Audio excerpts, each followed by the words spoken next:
When you were growing up, what did you want to be when you grew up? I wanted to be a registered nurse, and that came out of a sick grandfather whom I loved, whom my mother says I'm just like him. She should have called me Charlene because his name was Reuben Charles Massey. And she said I have her dad's personality. So anyway, his spirit.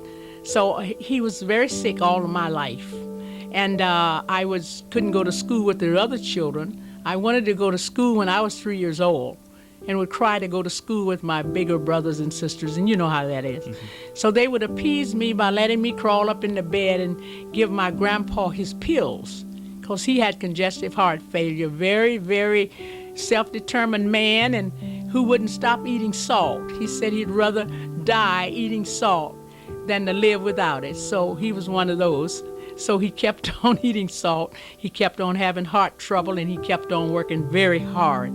Because he had purchased a farm in the 1800s, he wanted his children to be independent and not be sharecroppers, because he felt that the masters of the sharecropping was mean people, and he didn't want us to go through that.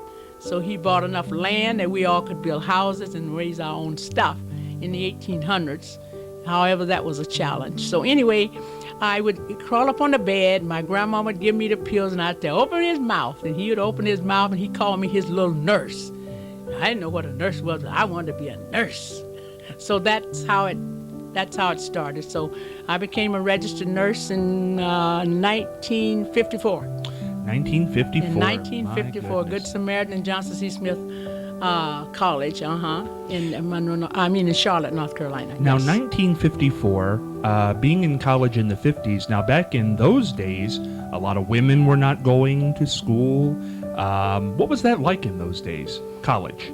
Well, college for me was tough. I'm serious.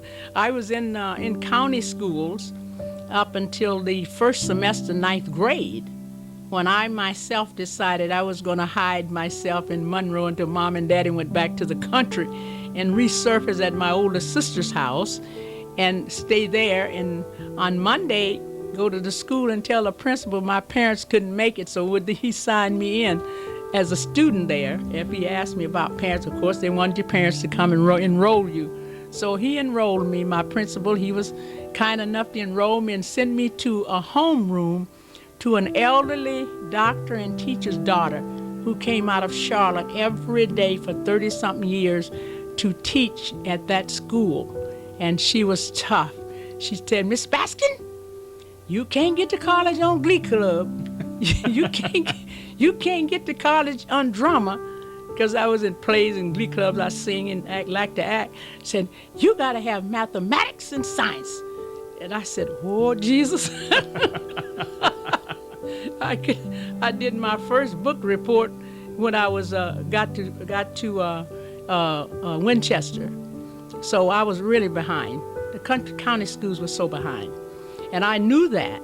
I was a good basketball player, and they liked me in the county schools, but that's all we did was play sports. It wasn't too much, and I had to have French and all this. So anyway, she said that she let me know, because I told her I was there about a week or so, and I said, Miss Williams, I want to be a nurse. She said, you want to be a nurse? I said, yes, ma'am. You can't be a nurse on Glee Club and drama. You got to have these hard courses. So I said, will you help me? She said, oh, I'll help you. So actually, at the end of my 9th grade year, going into my 10th grade year, she wrote some schools of nursing and got the bulletins to see what the requirements were and the cost and all of this. So she did all the work for me to help me and calipoed me, and she stayed on me. She stayed on me. And my nephews and nieces said, Miss Williams, bring up to us, you got to be like your Aunt Earlean. You can't be slowful. He said, Aunt Earlean, you paved the path of hardship for us. So those five didn't like me too hard, because Miss Williams said, Miss Williams always bringing up your name. Your aunt did this. And your aunt. So anyway, that was my experience at Winchester, and it was very tough. Not very few went to college. I had one friend, of course.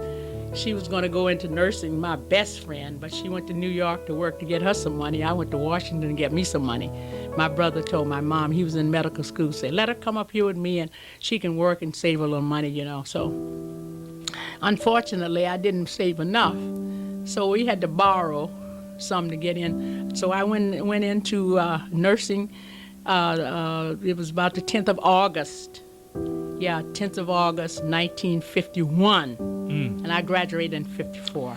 Now, in the 40s and 50s in North Carolina, we talk about it a lot today, but what were race relations like in those days? Well, it was segregation, deep segregation. The further south you got, the harder it was. There was just no unification at all. No communication, no unification between blacks and whites. No. You were made and you stayed in your place. And everybody got along fine because the black community was very strong, caring about one another and all of this. So we really didn't. Only thing it was, I noticed a difference. We used to go to the white schools as that was one of our outings. One of our, they say, well, we have a outside of the school activity. We're going to go maybe to this park and we're going to do this. And one of the things was they would take the black students to the white schools and we would see all the stuff they had. For instance, in our home economics, we had 2 machines and they were kind of old. And we saw like 9 machines where they could sew. Everybody could sew. You didn't have to stand in line and wait to make your apron for home ec. They had nice sewing machines. They had nice books. Our books the superintendent brought to our school had been used. Sometimes it's kind of nice because they would have written the answer. A few pages torn out. You'd be reading at social studies and a page would be ripped out here or there. But the students had written answers in the books, so you'd be kind of glad you had those used books. But anyway, you could tell you'd be reading Dick and Jane, and then there was a page gone, so you had to imagine what might have happened and go on to the next page. It was we had such inferior materials to learn from. We had inferior. Everything was inferior, and it was just and I never liked it. Field trips. We go to the white schools as a field. I said, that's so demeaning. As I grew up, I said, why do we go to white schools to let us see our deficiency? And we see, oh, look what they got. That's not right for a child.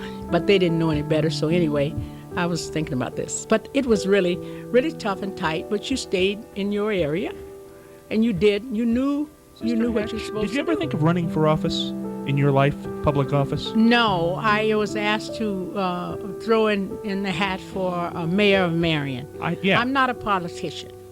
I pray for politicians. I respect them, but I'm not a politician because I can't compromise. I cannot compromise. I'm sorry. I just can't compromise. And you have to be able to compromise in some major areas.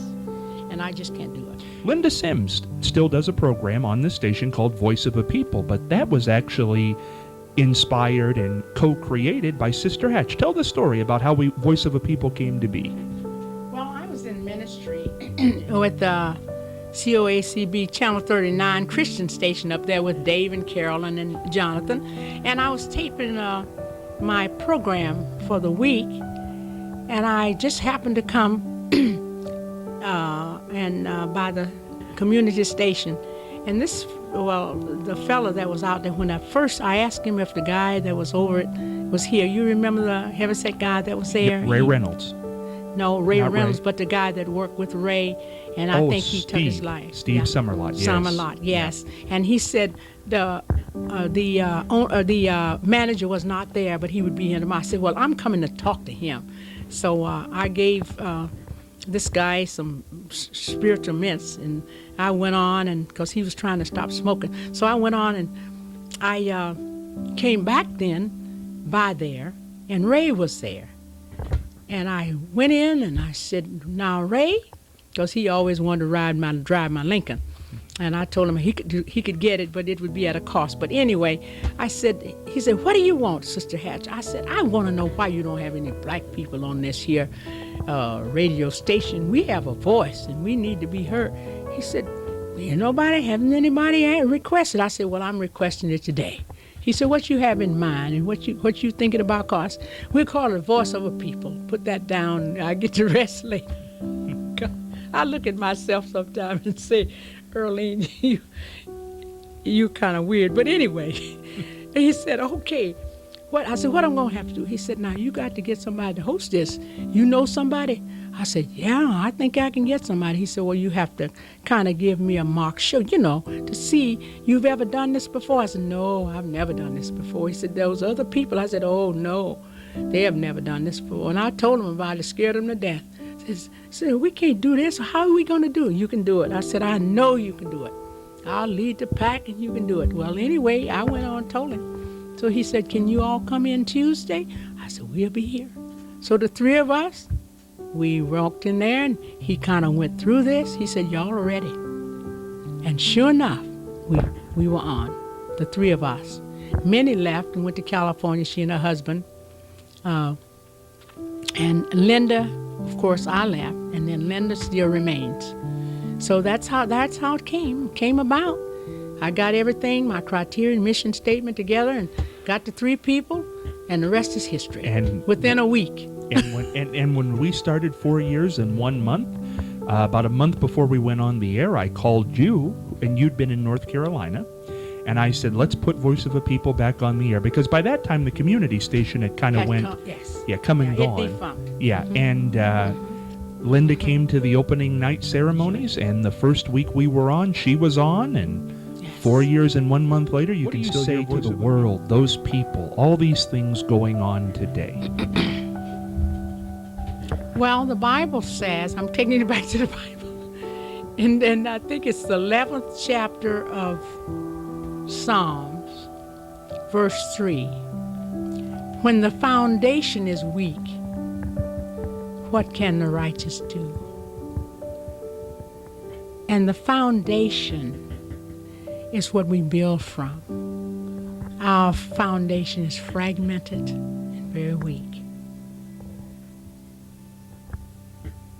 There is no solid foundation.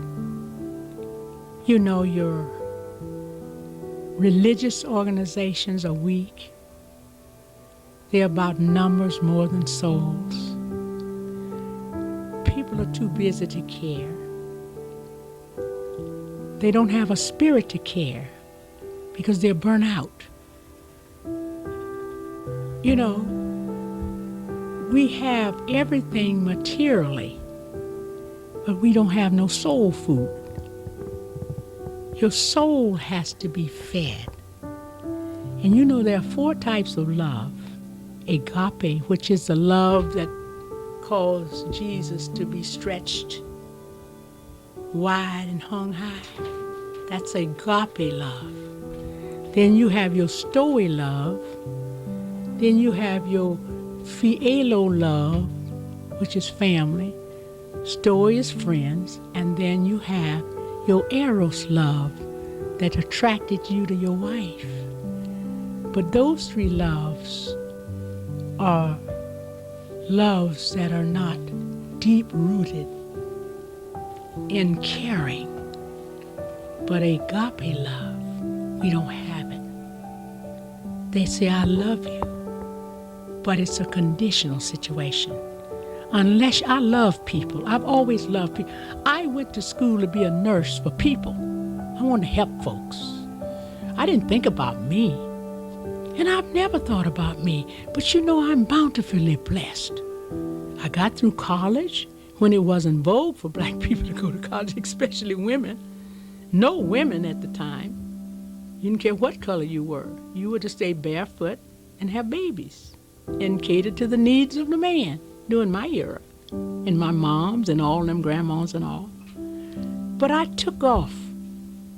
And my mother was my greatest ally. She said, we don't always understand her, but she's not doing anything wrong, so we'll just watch her. My mom was my greatest ally. Hey, that cooter, that Earlean, that cooter. My grandpa's little cooter trying to get to my grandpa. We don't understand her. Sad situation. But my mom said, we don't understand her, but one thing, she's not doing anything wrong. So we'll just watch her. Has caused me to do, which was far beyond my era. But those are the things that I did, and those are the way that so I see myself, as I look around me, I see myself as being on a kind of a page that's kind of a strange kind of page. So where I go from here, finish my mission,